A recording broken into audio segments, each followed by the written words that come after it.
Hi everyone, welcome to X's and O's with LeRoy Butler, and we're going to go into a play here. We talked about him in 5 questions, and that is Robert Francois, Packers backup inside linebacker, who's been playing some pretty good pass defense, especially in zone drops. So what we have here, this is the Raiders setup. They've got 3 wide receivers.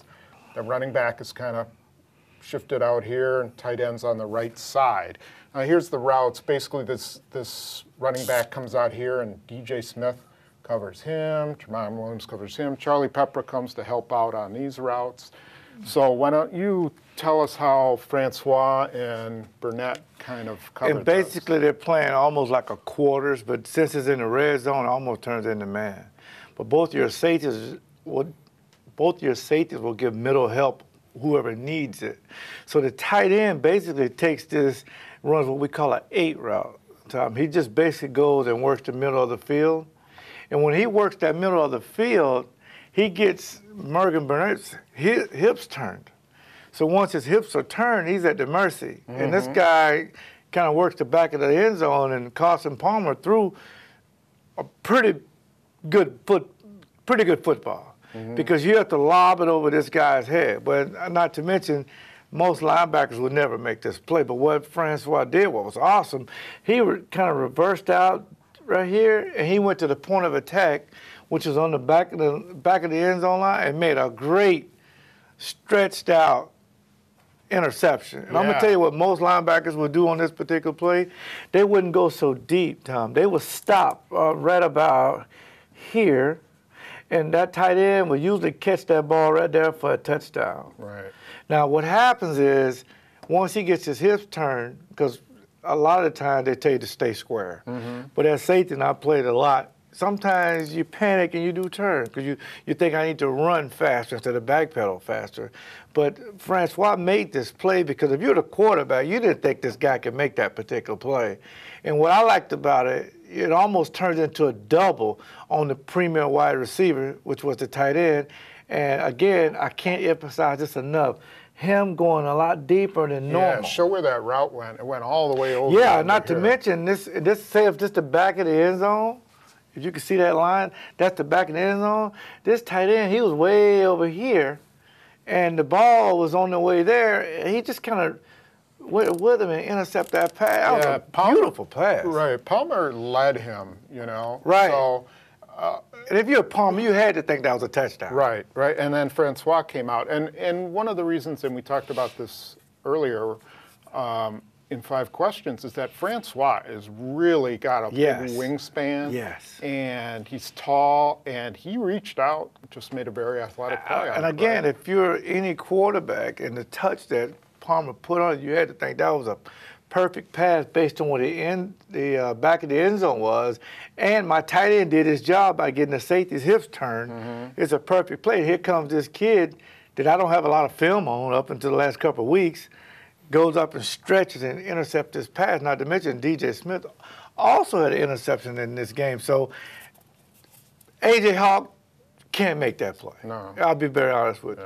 He's going to pull up a little bit short, and it's probably a touchdown. So I don't know if you switch him out and pass obvious pass downs or not, but this is a very athletic play for a guy that didn't get much reps on the base. And one thing, you know, to recognize here is that this is sort of what Brian Urlacher does in that cover too. Yeah. He just drops back. He's got that big wingspan. You can't get it over his head. You know, you have to account for him. I would guess that, you know, Dom Capers is seeing this and starting to, you know, use Francois in that way. And I'm going to tell you, Tom, if this can happen, do you know how better the outside would be? Because you got a guy to cover the middle. Now you can play your safeties a little wider and your corners a little bit more aggressive. And now you can blitz Woodson a little more. That makes this defense work so good to where, you know, it'd be dangerous for a lot of offense to think they can get that ball down the middle with a guy with that kind of wingspan. Now the downside with Francois is, you know, if you can get him isolated one-on-one, I don't think he's as good because he's a big guy and he doesn't, doesn't move lateral real well. Right, and so you could expect that. Now that's where the question between him and A.J. Hawk comes in. Right. What are you going to do? Is A.J. Hawk better man-to-man? Probably a little bit better, But a little bit is the key word. Yeah. I mean, really, between us, I think I'd go with Francois, wouldn't you? I would, especially in obvious downs. Another thing that Packers will do, they have B.J. Rogers come up in here, then he'll drop back and take that area right there, and you can still play him a little wider. Now you got 3 guys across. You only have 3 guys rushing, but that's when you can bring Woodson off the corner and sack the quarterback. Right. Okay, great. We will look at a play that we found very interesting regarding the Raiders' defense. So. Yeah, nice surprise. Okay, now we're going to look at this play. This is down at the goal line, and the Packers went with a 4 tight end formation. Jermichael Finley, Tom Crabtree, Ryan Taylor, and DJ Williams. And what we found, we were interested to see how this play would break down, and we found a pretty funny aspect to this thing as to why it really, really worked, and that was that the Raiders only had 10 guys on the field. I think I'm missing a cornerback here. Yeah. 1, 2, 3, 4, 5, 6, 7, 8, 9, 10. Right. There should have been someone sitting right in there. But it's still kind of an interesting play. Why don't you show exactly what happened? And I'm going to move this guy since he wasn't there. But Tom, think about it. If you're the Raiders, you've never seen this on film. You may have to date back to when, what's the possible scenario of 5 eligibles? Right. You never think about 4 tight ends. Now, you do know that the Packers had a lot on their roster, but then you got a rookie out there. So you would think, well, he can't be the primary target. But the good thing about this, Aaron Rodgers, to me, MVP of the league. I mean, they can give me all that Tebow stuff, and they can give me all that Peyton Manning. I don't care. It doesn't matter. He's the MVP. What was so beautiful about this, Tom, he looked to the #1 target, which was Jermichael Finley and Jordy Nelson. Quarterback looks this way. Everybody freezes and kind of drifts. When that happens, they run what we call on the defense is a pasta route. And we call it pasta because it's all tangled up and it's kind of confusing. Out of what you call a bunch formation. Out of a bunch formation. So when you get Crabtree running this corner route, similar to that, and then you got DJ going to the flat.